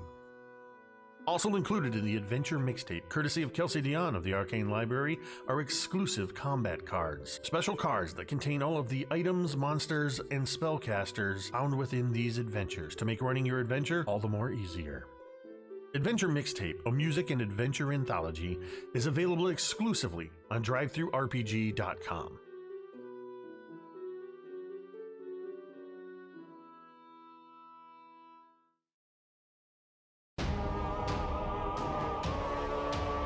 Griveth, once home to the most wondrous kingdom the world had ever known, blasted to nothing in just a fortnight. It is here that the fiends of hell walk among us. It is here where all things die. Welcome to Griveth. Demon invaders roam the landscape and have conquered all. The world is a ravaged and wrathful wasteland, where the old world lies buried beneath the blood and sand with its gods and its secrets. Water is fought over with blood and steel. Compatible with the 5th edition of the world's oldest fantasy role-playing game, This book contains all new character creation options, including all of the familiar classes with new aspects befitting the ravaged wastelands of Griveth, along with new backgrounds, subclasses, spells, feats, and so much more. New races will allow you to play as the Cursed Ash Elves, the Forsaken Humans, the Primordial Incarnate, the Proud Orcs, the Reptilian Suri, or the Infernal-Blooded Tieflings. New game mechanics such as blood, grit, and effort give your games an intense focus on lethality and survival. Numerous role tables full of ideas to help bring your games to life. Featuring incredible thematic art by Brandish Gilhelm of Runehammer Games, as well as Lloyd Collins. The people of Griveth are not heroes. In Griveth it is courage just to survive. Will you rise to face the tide of demons, or will you succumb to the hostile elements? Available now on DriveThruRPG.com.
And we're back.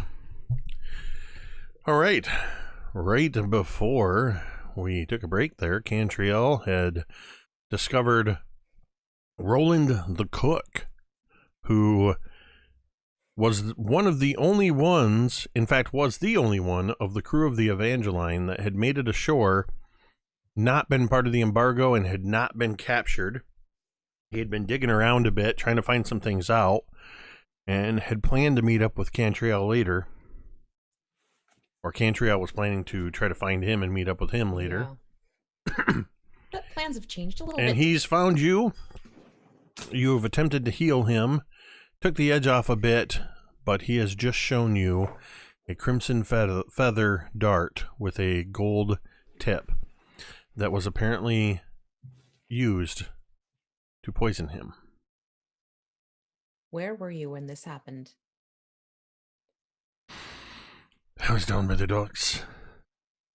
What were you asking? I wasn't even talking to anyone when it happened. I was by myself. I'd been cautious, I thought. Trying to keep a low profile. Just see what I could figure out about what was going on here in town. And I didn't catch any wind that anybody was wise to what was going on. Right. We need to make sure we can get you healed up. This is beyond what I can do. I'm gonna going to send Verity to get Griveth. All right. Griveth. As you're meeting up with Fig and Talmud and Thorgarn, the four of you are all together. Thorgarn, you kind of look back and Cantriel's nowhere to be seen. But a moment later, you see Verde, the little dragon. What'd you say? Little green dragon. Oh. the little green dragon, the fairy dragon, the dragon with butterfly wings, that comes flitting around the corner and wildly through, sort of dodging.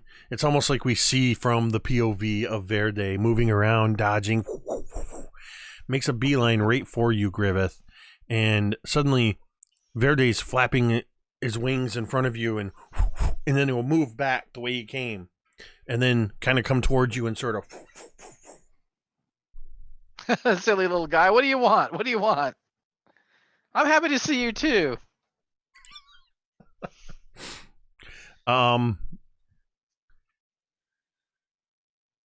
Yeah, he's going to keep, and the rest of you would see this as well, as Verde's just sort of flapping wings, and definitely seems to be like fluttering his wings in your face, and then will flit away a good 10 feet back in the direction he came. This guy's so playful today. Does anybody else react to Verde's playful antics? Do you think he's trying to? Is he trying? Can I insight it? Sure. If by insight you mean make an insight check and not incite it to further. Don't incite it to bite my nose off. I was going to say, if he keeps up like this, he might nip Griveth on the nose. He is Cantriel's dragon after all. Is it trying? What'd you get, Thorgarn? 18. You can kind of sense an agitation, especially the longer Griveth takes no action. And it seems to be focusing its attention on Griveth, as it was. That was Cantriel's command. Do you want us to follow? And then Griveth realizes, like, he makes the connection, and he kind of panics. He's like, Cantriel, and he just starts pushing his way through the crowd, almost practically knocking people down. You follow Verde a little further down the street, up through an alley, and a good 30 feet into this alley, you find Cantriel. Verde flits to Cantriel's shoulder, and you see that she's not alone. She's with a familiar figure. By Eldath, what's wrong, Cantriel? What's wrong? It's not me, but it is Roland. Something's wrong with him. I tried healing him, but it's more to it than that. Let me help. So Griveth kneels down, sees that he's in bad shape. You know, what is it like? There's definite signs of being poisoned. And Griveth has come to recognize these signs as his training has progressed. So I gently cradle him, and I call on the power of Eldath, and it starts to flow into me, and then you can see, like, almost under his skin, like light moving through his veins and clearing out his system, and then the poison is flushed out. And what were you using? Lesser restoration. Let me just see.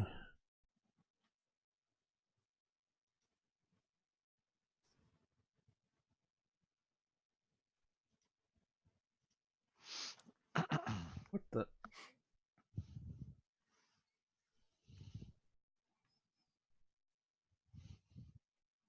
All right.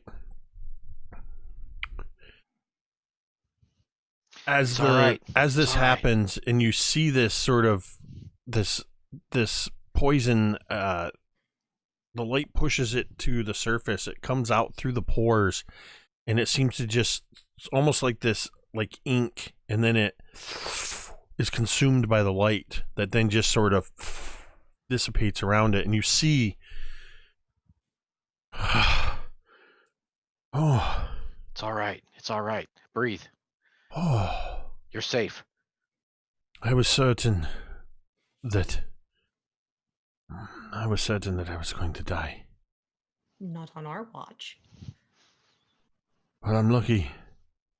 I'm lucky that I found you when I did. I don't know. Thank Cantriel, her sharp eyes noticed you. I don't know who's behind this. But as I was telling Cantriel, I thought I was being careful. Nosing around, asking questions, listening mostly, just trying to see what the heck is going on in this God's forsaken town. I'm sure it's no secret to you at all, the differences between these so-called traditionalists and the loyalists.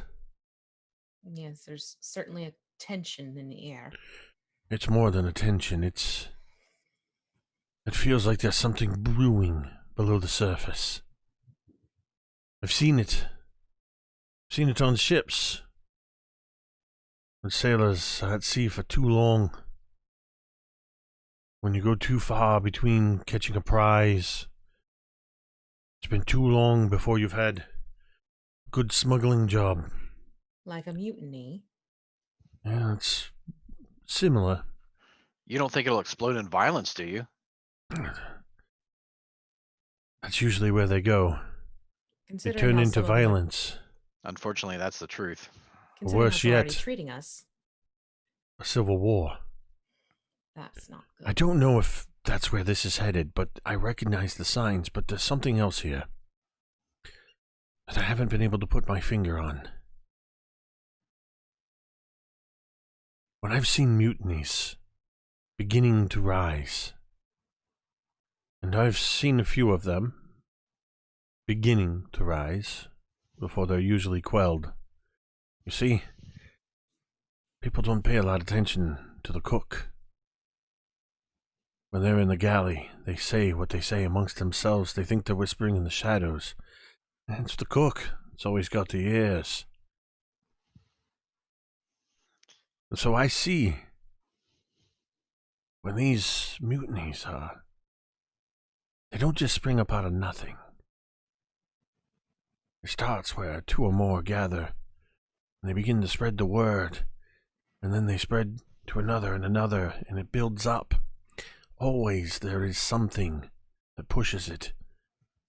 Powder keg will not explode on its own. It needs a spark, a flame, something to incite it.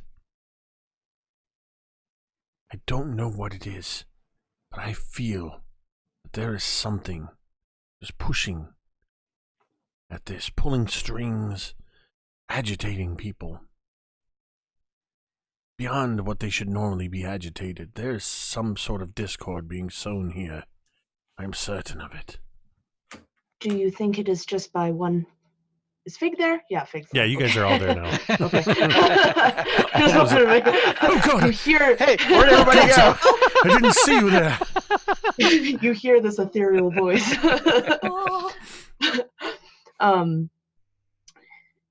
Do you suspect that it is one person or many sowing these seeds? That's what I've been trying to determine is how many are involved and who. There's too much going on continuously here. That it's too much for one person. Would be seen through and or quickly die away.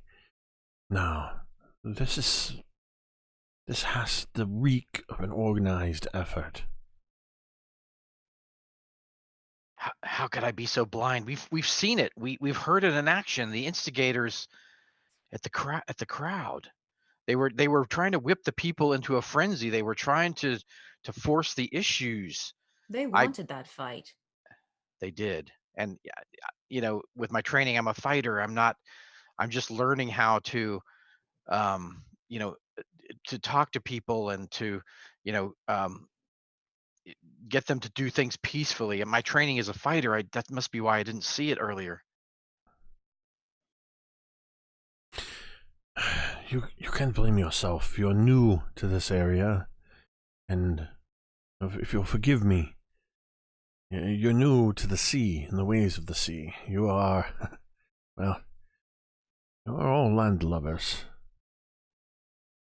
Except maybe this one. You have the look of somebody that's been touched by the salt sea. He says to you, Fig. But that could just be the effects of sailing across the ocean, even the short time that we were on the sea. Saltwater's no friend to metal.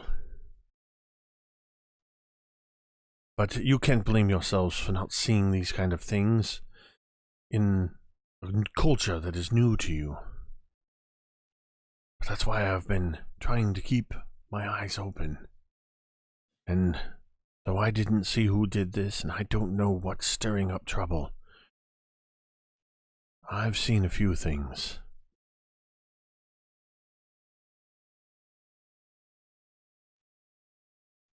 Your counsel that you seem to have gotten in very quickly with. No doubt, because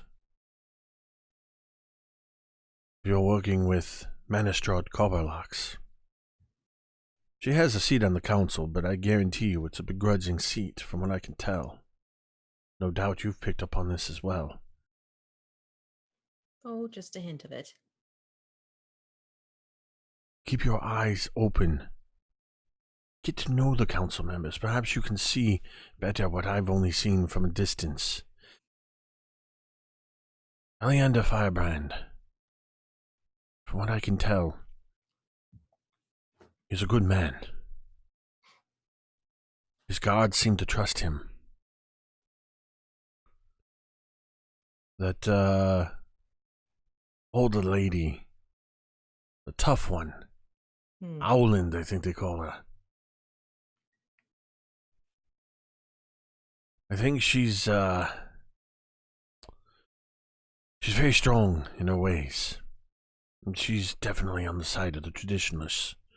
You can count on that. But I can't see anything that would indicate that she would work to undermine her own city, her own town. What about the whelp? The young man. Oh, the young one that inherited his position? Yes. What's that one? Hold on a minute while I search my brain for his name. I want to say it was like Alan. Anders. Yes, Anders. Alan. Alan! Alan! Anders Solmar. People still talk with fondness of his mother. Yes, he's hiding behind an apron. She held a pretty good-sized fleet of the fishing vessels, and he does as well. There's something off about him, but I haven't been able to get a good read on him. Definitely keep your eyes on that one. Oh, And yeah. you may not have noticed, I'm not one to rub elbows with nobility, as some of you seem able to do so easily. But I know servants. I know attendants. I know what it's like to be in service. Anders Solmar has an attendant. His valet or butler, whatever you want to call him. That I don't even know what his name is. He's that tall fellow with the gray hair and the mustache. And you all would have seen this man when Anders was present. Mm-hmm. He's always got his eyes on him. He watches him closely. But last night, I saw him moving amongst the docks after dark. and Anders was nowhere to be seen. Before I could see what he was up to or who he was after, well, that's when I got stuck.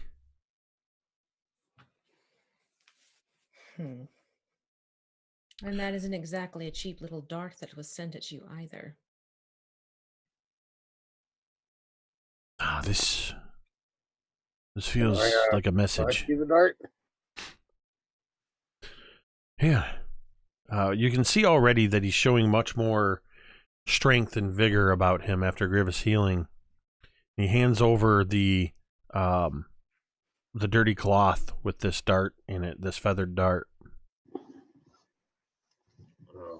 Who shoots a gold dart?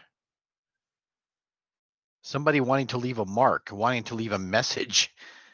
Especially with a red feather at the end. Right. Great point, Cantriel. That was a message. This wasn't a covert trying to hide. They want us to get this message. They wanted him to die and then us, find it, or someone to find it. Luckily it was reversed. I don't know if it was you that they wanted to find. They can't possibly, whoever they are, I can't believe they would know our affiliation. Affiliation with Captain Dervish. Yes, so that's my fear. That's my fear. They wanted Dervish to know. Then we need to find the good captain and see if this little dart might ring a bell for him. That's why I'm glad that I found you. I did not want to go directly to the captain, bring trouble to him. The crew, they've been through enough. But you're right. We'll get the captain to meet us away from the ship. We need somewhere quiet. But not too quiet. Something that's public, but that way you can conduct... Well, you can conduct business and conversations without too many people overhearing. But if you have public people around you, it would possibly prevent any further attack. We could always go to the snapping line. She seemed to favor meeting us. Yes, that's definitely an option. Don't think we should leave Roland alone. Oh, I can send the captain a message, no problem. So Do you think we should talk with Firebrand about this? That probably wouldn't be a bad idea either. Though I think if they see us all together, that's really going to start setting off alarm bells. So everybody in this town seems to have already become aware of who you are. Already, because, well, you're so quick to shout out your name whenever you see everyone. People are learning that you are known as the Dawnbringers. Yes, I'm not saying this is a bad thing. You do stand out. It's not uncommon for adventurers to make their way through, but, well, in some people's eyes, you're taking on the persona of heroes. There's nothing wrong with that. I'm not saying that. What I'm saying is, you shouldn't fear being seen together. In fact, you might be more suspicious if you're off on multiple individual tasks. Well, we could have some stay here, look after Roland, while someone goes to deliver message to Oleander. Just a thought. I have something. I can send a message to the captain, and I can tell him to meet you here. All right. Yeah. If you would rather, let me show you how this works. I picked this up. This is actually the last one I have. But no worries. I picked this up when we were down the Sword Coast in a large city called Waterdeep. Oh, yes.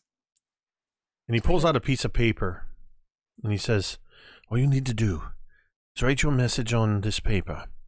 Whisper the name of the individual who you wish it to go to, and it will magically fold itself into a bird, and it will seek them out. That should be a safe way to get a message to Captain Dervish. Well, I have something already sort of built in myself. If anyone else wants that little piece of paper, by all means, but I can shoot the captain a message right now. I would say let Roland keep the paper, and you use your stuff. And that was my thought. Well, that's fine if you don't. That's fine if you don't want it. I've already made my cross-campaign reference with it. Plus, if you should have been someone's target and they see you walking around all hearty and hale, God forbid they try it again, you can reach us faster. Yes, or at least leave us a note. This is good. If something happens. Yes. Well, now you know not to be alarmed. Well, maybe you should be alarmed if you see a paper bird coming at you, because if I'm sending you a paper bird, I'm in trouble. But don't be alarmed that a bird made of paper is seeking you out. I've seen stranger things. No doubt, as he looks at the pseudo-dragon on your shoulder, or the fairy dragon on your shoulder. Yeah, it's kind of just in. My mother's my bow, my little dragon's on my shoulder. With another glance, with another glance, trying to be subtle, but not so subtle, looking at Fig. Look. All right. You do what you need to do. Have Dervish, you said, at the snapping line? Yes. What time? Dinner time. Did you say when it starts, Thorgarn? No. What time of day is it currently? It's actually, you guys have all been around doing things for a couple hours. I would say that, and it was already in the early afternoon when you stopped or when you did some other, because you had the council meeting. It's getting towards evening. Late afternoon. You can be pretty confident that within the next hour or two, most of the taverns will be moving into dinner mode, and so Roland just says, "I will be there. You might not see me at first. Don't worry." No. There's a problem. You're not leaving us. I will stick out if I'm traveling with you. Trust me. I can Tavern's make myself invisible. The tavern's not that far. You stay with us. No more problems. Let's get the captain invited first. Make sure we can meet up. Did you say an hour is enough time? Are you asking me or your party? Roland. Oh.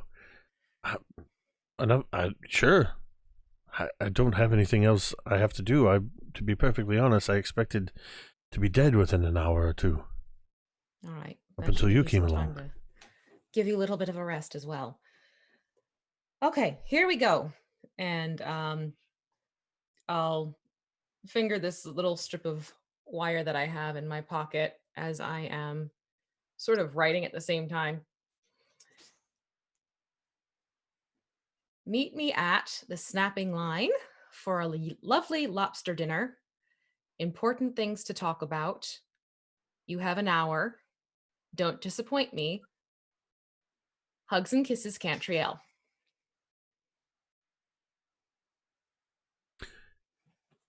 And that was message? Yeah, it was sending. Or sending? Is that the one you can reply to? I think message is the one you can reply to. Sending. Never remember. As many times as the Mighty Nine uses it, you'd think I'd remember. Yeah, I think, no, this is just send the message across.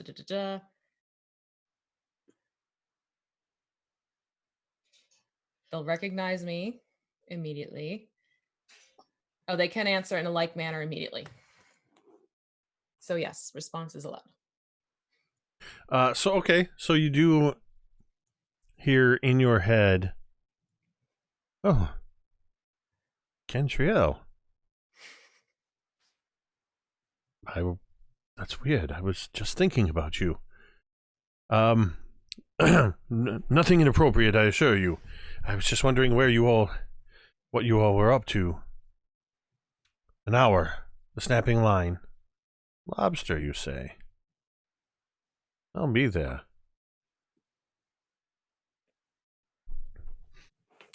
All right. What will you guys do in the hour that in between? Or are we going to do a Star Wars wipe to 1 hour later? So I was going to take Roland into the snapping line. Try to hopefully it's early enough that we've got our pick of tables.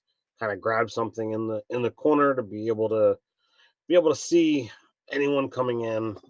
And then I wanted to take a moment and take a look at the anvil, the shrine piece, and see if there's anything that's stands out beyond just it's got Moradin symbol on it, which is weird being an anvil with an anvil on it. Right. All right, give me an investigation check. Yeah, this might be one of those times where I roll a lot because my investigation sucks. I'll take one die. That's better. 18. Okay. So spending one of those precious domain dice. It is a very well-crafted anvil. And the sigil of Moradin carved into it is very finely done. But there's nothing else that stands out about this anvil. It looks like you could actually use it for small scale tinkering.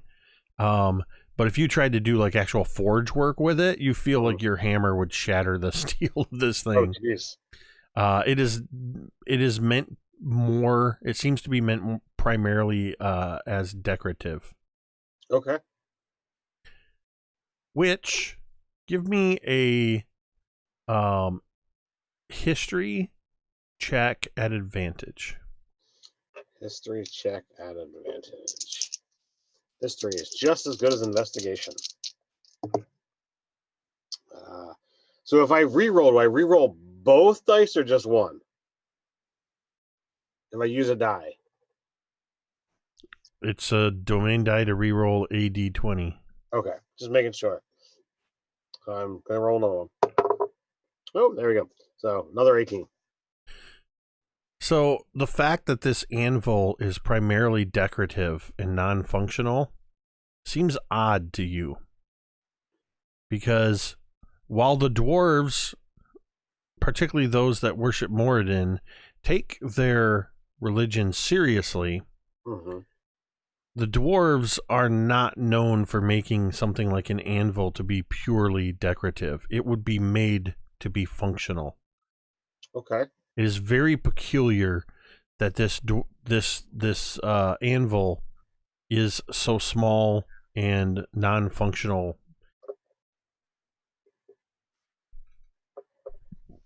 Beyond that, you don't know why, other than this seems odd.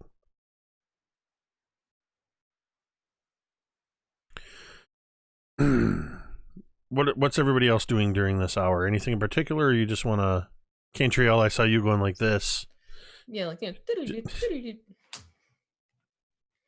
Talmud? Talmud's good with diddle-loot, diddle-loot.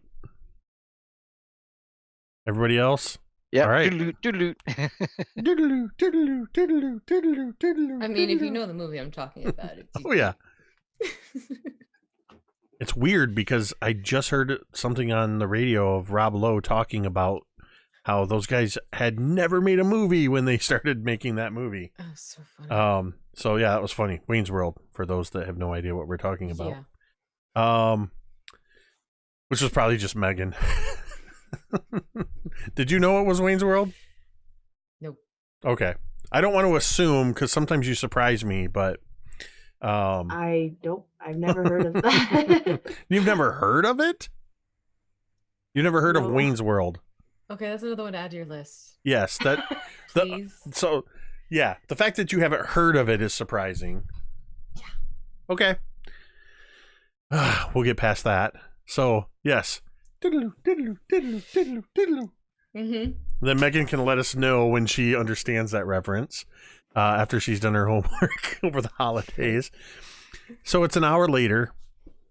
You've all managed to secure a place inside. And because you got in there early enough, you're able to get into a corner booth and position Roland in a way that he's completely obscured from anybody coming in. Between all of you there, and by having him kind of in the right position, you would have to actually come to the table to even be able to see him. The one person that does see him is Hannah Wrist, as she greets you all, because you came in so early. Wow. I did not expect to see you so soon, but I'm glad to see you, Cantriel, Thorgarn, and this must be the rest of the Dawnbringers.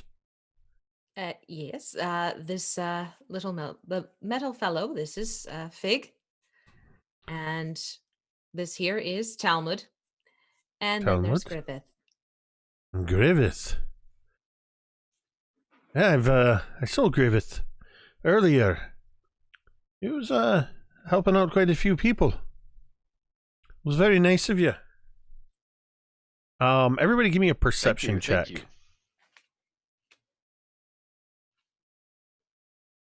Or actually not perception, sorry, insight. Insight. Okay. So 30-20. 13. 19. 22. So Talmud and Cantriel don't really notice this. Talmud's more caught up. Oh, Cantriel, who's this friend of yours? You are so quick to make friends, and he's being very cordial to Hannah as you're making the introductions. So you don't necessarily notice this, but the other three notice that she notices Roland. And she seems to very quickly take in the manner in which you have brought him in and sort of positioned yourselves. And she lets her eyes roll right off of him, does not look at him again, and does not mention him. She seems to understand that this is somebody that's under your protection and doesn't even bring it up. So she's quite savvy. Nice. Right, well, please, Cantriel, Talmud, have a seat. Fig, Griveth, it is lovely to meet you again. So, I am going to present you with a wonderful meal tonight. The one thing that I'm going to say that I require this of you, is I do not want to see any of your coins show up on my table. For tonight, you are my guests. But you're serving us. I understand how a business works, Thorgarn. But this is what we call hospitality. I am showing my appreciation for your presence here in town and what I am taking to be a boon. I see it as being a good thing, and I want to thank you for it. So I turned to Talmud, and it's a shame that Jeremy's not here. Like, that doesn't mean you go running up a massive tab, cousin. Let me get you started with some claw wine. And we'll have a few things brought out. And she heads back, and she brings before you she'll bring 5. She'll bring out a tray with 5 bottles. And she sets them on the table. And she has with her also wine glasses. And she pops a couple of the bottles expertly and is pouring carefully, filling the glasses. And in no time at all, you have 5 glasses of claw wine before you. Please. And then she pours a 6th glass. Or excuse me, she does actually provide a 6th glass. It's the only other acknowledgement to Roland, but she produces a 7th glass, which is actually a mug that is on her belt, and she pours herself a little bit of it. Allow me to raise a glass. And she looks around. It's quiet. It's quiet still in here, and there's only one other person off in a corner. Not really like in a corner, but at a corner table. And she just says, just loud enough for you to hear. To the Dawnbringers. And then she tips back and drinks her wine. And then she looks expectantly at all of you. Do you drink? Of course. All right. Everybody make a Constitution saving throw. Oh God, I was worried about this. Wait, does Fig have to? Because he's not drinking it. Does Fig taste? Got a 12. Yeah, we'll say sure. And I'm scared. All right, Cantriel got a 12. Thorgarn? 24. Fig? 9. Griveth? 23. Cantriel, Fig, you got a 9. Fig, you can, for you, it's not a matter of it being a good taste or a bad taste. You just taste a mixture of grapes, lobster, potatoes.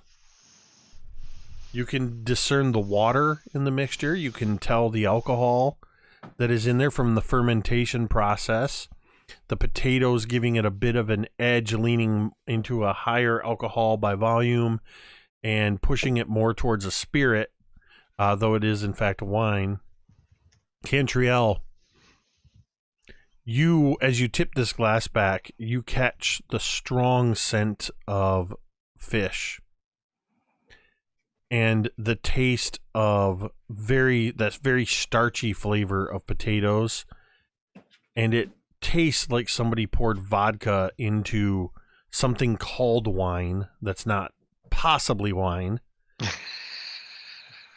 But you are able to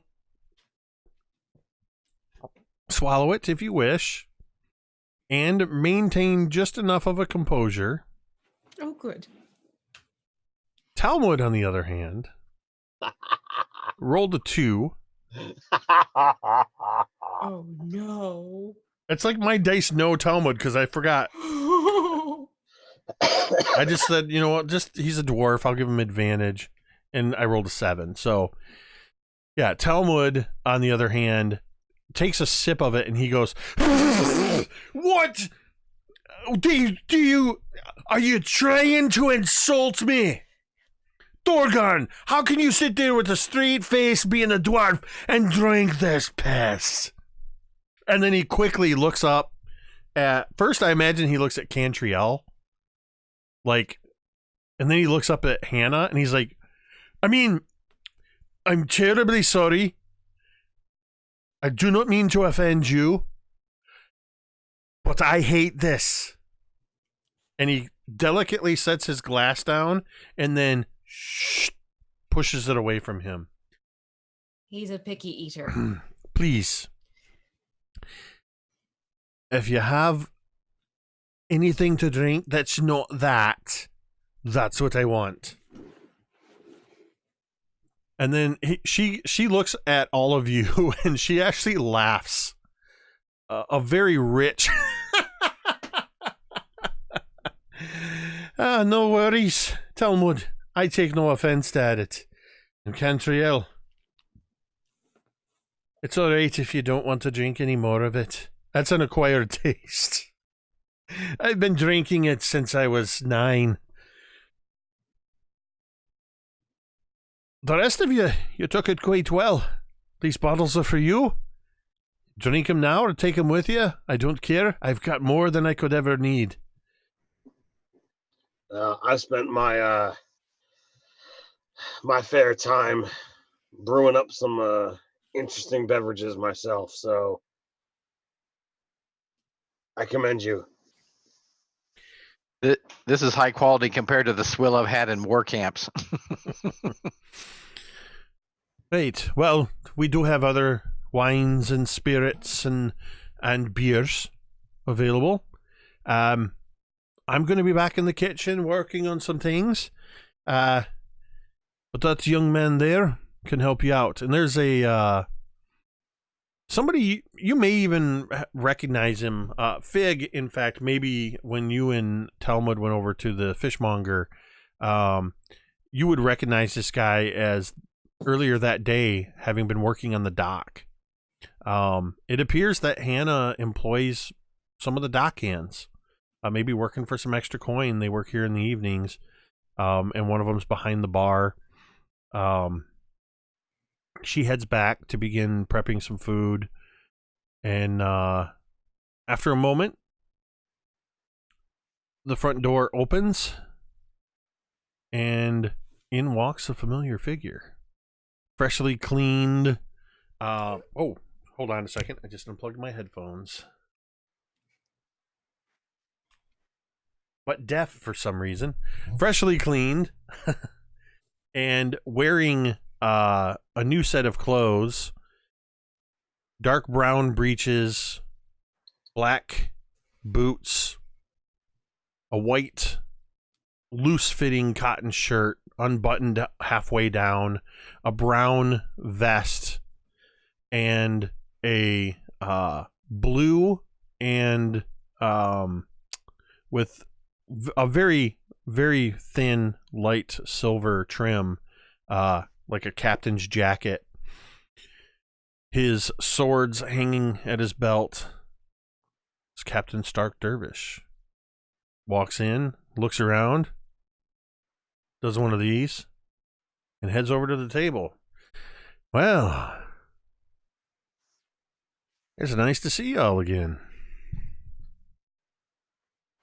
It's good to see you too, especially considering you're not swinging. He kind of almost self-consciously reaches up to his throat, and you can see there is still a red welt around his neck from where the ropes dug in. Yeah, that's well, let's just say that's a memory I won't soon be forgetting. So I'll reach out to shake his hand, and as I grasp his hand, I'll send a few points of healing to see if that'll help take that redness away. Okay, yeah. I'll say that as he shakes your hand, he kind of Thorgarn, it's hey, oh, that was a little weird, and he just kind of, again, self-consciously, and he doesn't notice it. Maybe he notices it doesn't hurt as much, but the redness goes away, and fades very quickly into a faint white scar. A bit of scarring, not a full-on scar, but more like it's going to always be a slightly different skin tone around his throat. Fig, you look like you've picked up some new duds since I last saw you. Looking pretty sharp, my man. Yes, I find these colors quite aesthetically pleasing with my armor. Yes, the green in the coat looks great. That's his eyes kind of go up an extra 18 inches looking at the hat. That's a nice hat too. And Griveth, you look Captain. different. You look different. Well, first of all, it's nice to see you in more than a loincloth. Isn't it, though? I'm not going to lie. I figured for around town, I should wear a little more. Oh, you look better, man. Well, thanks. Talmud, you look like you just licked the ass end of a, ass.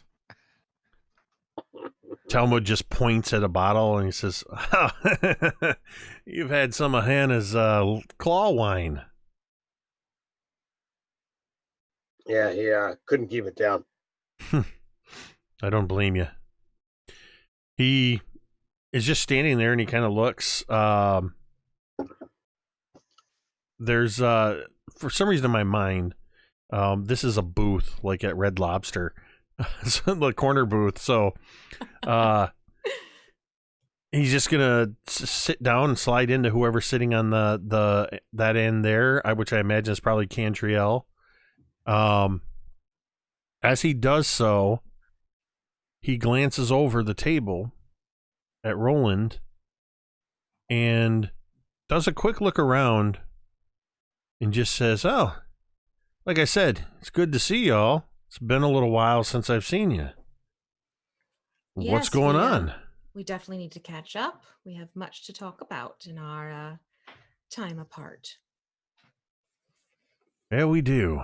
And at that, Hannah comes in bearing trays loaded to the brim, steaming with, I'm going to go Mike the Piper here, with brilliantly red lobster tails, just potatoes of the fried kind, of the mashed kind, a potato stew. There's a lobster bisque.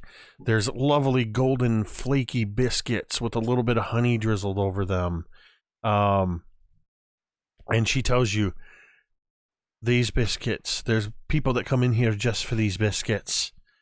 If you need more, you just say so. And she fills the table with all kinds of food for all of you. And that's where we're going to end tonight's session, because it's a bit late to get into a heavy discussion with the captain and start down that road.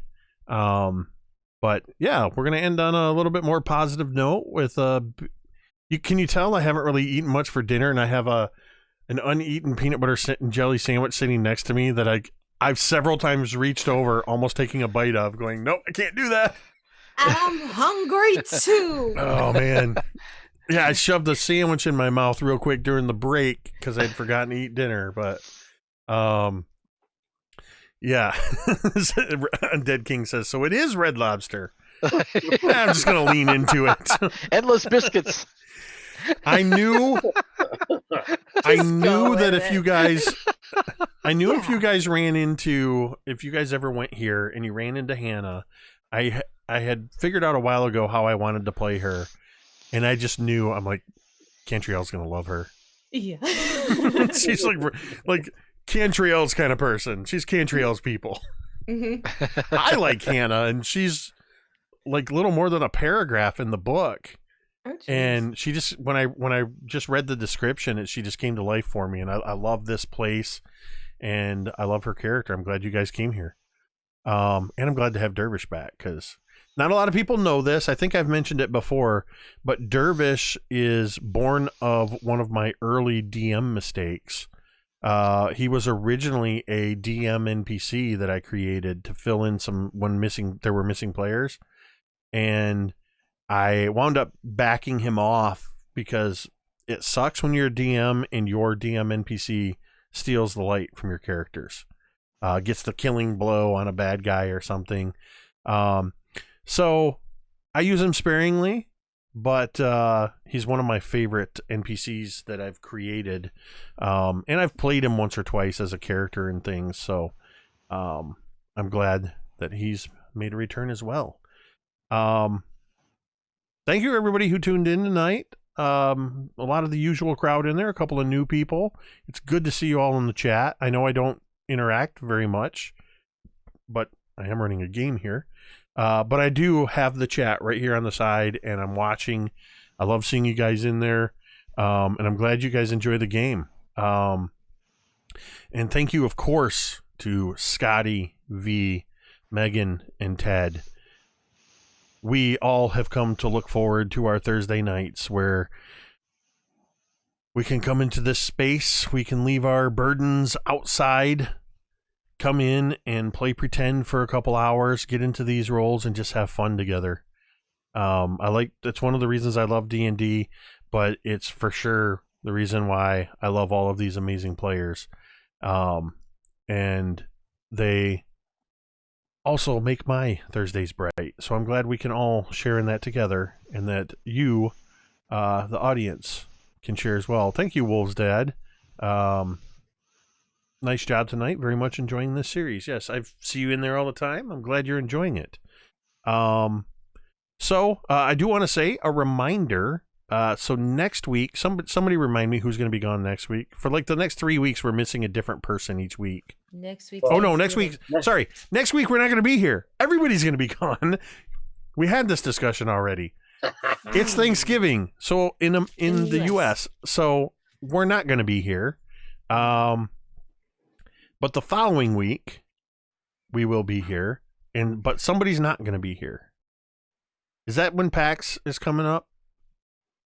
Yep, So I won't be here. You won't be here. Ted, you're not going to PAX, are you? Or I'm are going you? to PAX, but to me, it's in my backyard. I mean, I literally. Oh, okay. I'm literally coming home every night. So. Oh, okay. So V will be gone that next session, and then I think Megan's gone the week after that, which would be Yes. it was the 12th. Mm. And then, so the week after that, the 19th, we will have all 5 Dawnbringers back, barring any sudden circumstances. But on the December 19th, it will not be your usual Dawnbringer session. We're going to be doing a special Dawnbringers behind the scenes. It's going to be like a Q&A. I'm actually going to post some things up on Twitter and on the Mini Terrain Domain Facebook page and Discord, where we'll start taking questions. If you have any questions for the players about their characters, the campaign, role-playing in general. We're going to do about a 2-hour stream of just chatting, learning a little bit more about the creation of these individual characters, the players behind them, and taking any questions from you, the audience, and each other. We can ask each other questions about our characters and any DM questions. I thought it would be fun right before the holidays, before we take a couple weeks off for the Christmas break. So be sure to tune in for that. Tomorrow night, you're going to want to head on over to Nerdarchy at 8 p.m. because this guy right down here, Ted, is going to be DMing Session 2 of Season 4's RPG Crate game. Something that I decided is called the RPG Crate Sessions because I had to have a title to put into the new titles. But V is also a player in that, along with Asa and Megan. And who knows? Not this Megan. Not this Megan. Megan's like, wait, what? And you don't know how many times things get confusing when I talk about it, because there's a Megan in each game. It's like, who knows? At some point in the season, things will change, and Frag might make a return. But it's a fun group.